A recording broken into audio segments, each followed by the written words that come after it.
Shavuot Dr. Ulinsky, qui est né en 1923, raconte, il a grandi dans une maison de parents qui ont immigré d'Europe, maison traditionnelle, mangeait kasher, on faisait Shabbat, on étudiait la Torah, on faisait les mitzvot. Puis, lorsqu'il s'est arrivé l'âge d'aller à la fac, il a dit que tout ça, il n'en a plus besoin, il est plus intelligent que tout ça. Il a fait des études de médecine, de manière plus précise dentaire.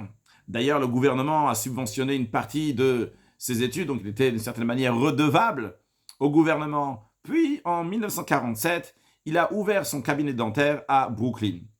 Les années sont passées et sa situation devenait de plus en plus catastrophique.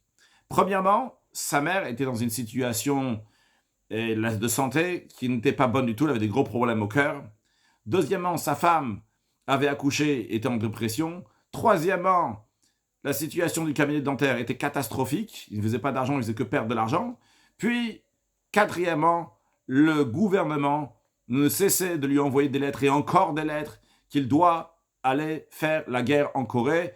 Il doit aider les Américains, surtout que le gouvernement a subventionné ses études. Maintenant, c'est au moment à lui de rendre au gouvernement américain. Parmi ses patients, il y avait un chassid Chabad.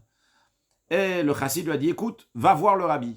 C'était en 1950, en Tafshin Yudalev 5711. Le rabbi n'était pas encore rabbi officiellement. Le rabbi précédent a quitté le monde le 10e jour du mois de Shvat 5710 et le rabbi est devenu officiellement rabbi le 11e jour du mois de Shvat 5711. Donc, quand on parle ici du début 5711, donc en 1950, le rabbi n'était pas encore rabbi officiellement, mais il recevait des gens en audience. On lui a dit de venir à 8h un certain jour, et en effet, c'est ce qu'il a fait. Il est venu à 8h, il a vu qu'il y avait plein de monde, il a attendu très longtemps dans la queue, et lorsqu'il est rentré chez le rabbi, il lui a dit tous les problèmes qu'il avait. Premièrement, le problème de sa mère, qu'il a un sentiment que ça ne va pas durer longtemps, elle va mourir, bien qu'il y a les meilleurs médecins qui s'occupent d'elle, etc. Et le rabbi lui a dit qu'il y a de quoi être optimiste, que les choses vont s'arranger avec sa mère. En ce qui concerne sa femme, le rabbi lui a dit que s'il faudra, au moment venu, il conseillera un psychiatre, un psychologue qui pourra aider la situation. Puis, en ce qui concerne ces deux derniers problèmes de son cabinet et que l'armée l'appelle, le rabbi lui a commencé à lui demander qu'est-ce qui se passe spirituellement. Il lui a dit, écoute, mon beau-père, mon grand-père, c'était un chassid de Stalin, et j'étais influencé par lui, on allait à la synagogue, on faisait le Shema Yisrael ensemble, et il disait que faire Shema Yisrael le soir, c'est bien, pour bien dormir tranquillement. Et le rabbi lui a dit, comment tu te sentais lorsque tu faisais Shema? Il a dit, je me sentais bien. Le rabbi lui a dit, oui, c'est bien en effet de faire le Shema Yisrael, Hashem Elokeinu, Hashem Echad, aussi bien le soir avant d'aller dormir, pour que la nuit se passe bien. Et le matin, comme ça, la journée va bien se passer. Le rabbi lui a dit d'ailleurs, ce serait bien de mettre les tefillin tous les jours. Puis après, le rabbi lui a dit, qu'est-ce qui se passe à propos du Shabbat? Et Dr. Wilansky a dû dire ce qui se passe, Shabbat, en effet. Il ouvre son cabinet le Shabbat. Maintenant, Dr. Wilansky, il pensait aller ailleurs. Il a dit qu'à Brooklyn, son cabinet ne marche pas. Donc, il a dit, je vais aller à Bayside, à Queens. Là-bas, je vais ouvrir un cabinet dentaire. Mais il n'était pas sûr que si là-bas, ça allait marcher ou pas.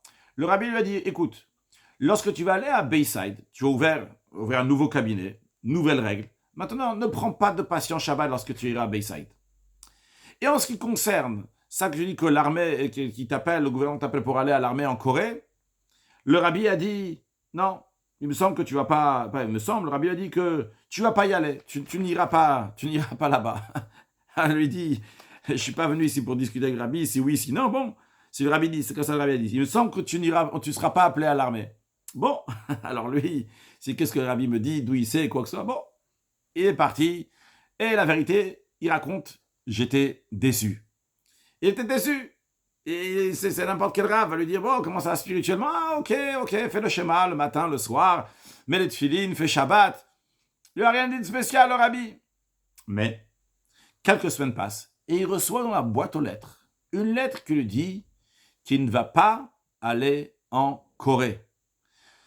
Et il va aller ailleurs, en Caroline du Nord, pour aider. Et en effet, c'est ce qu'il a fait pendant 2 ans. Plus tard, il a ouvert son cabinet dentaire à Bayside.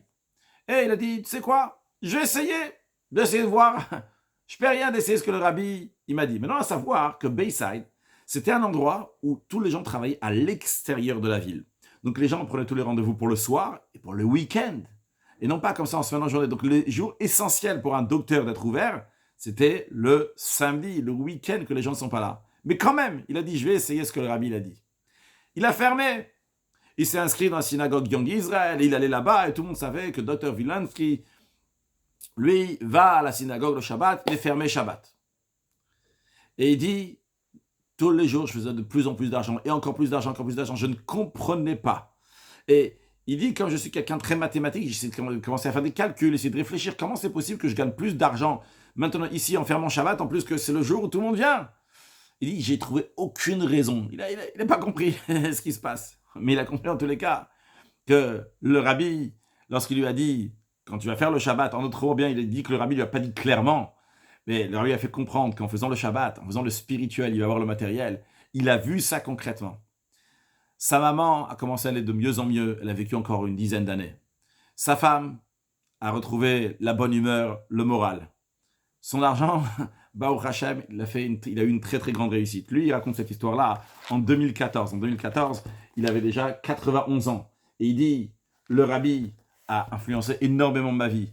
Bien que le rabbi m'a dit des choses simples, ça avait l'air pas grand-chose lorsque je suis sorti de chez le rabbi. Mais ça va complètement changer. Alors, en ce qui nous concerne, lorsque le rabbi dit, il me semble que tu n'iras pas à l'armée, il me semble quelque chose. C'est sûr et certain, il n'y a pas de doute. Quelque chose que le rabbi, il me semble, pour un chassid, c'est une évidence. À plus forte raison, lorsque le rabbi dit avec évidence, nous sommes la dernière génération de l'exil, la première génération de la délivrance. C'est pas un peut-être, c'est une évidence du rabbi. Alors c'est sûr que pour nous, c'est une évidence. Aïe, mathématiquement, on ne comprend pas exactement comment ça marche et qu'est-ce qui se passe. Ça ne change rien. Concrètement, les choses se passent comme le rabbi nous le dit. Alors il faut se préparer pour accueillir Mashiach, et entre autres, parmi les choses qu'il faut faire, se renforcer dans le Shabbat, en se renforçant dans le Shabbat, comme la Gemara dit, comme à la Me'anek et Shabbat, que tout celui qui se délecte, qui a un grand plaisir du Shabbat, on lui donne un héritage sans barrière, la bénédiction qui a été donnée à Yaakov, ou Faratzta, Yama, Vakenma, Tzafona, Vanegba, tu vas déborder, tu vas t'étendre, tu vas te répandre à l'ouest, à l'est, au nord et au sud, qui est d'ailleurs le slogan de Chabad ou Farazta Yama Kenma, que chacun là, dans la vie de tous les jours, avec une excellente santé, avec de la joie, du bonheur, avec une excellente parnassa, des enfants, le mazal, ce que chacun il a besoin, et l'essentiel, que tous ensemble, on va accueillir Mashiach Now, Shavua Tov.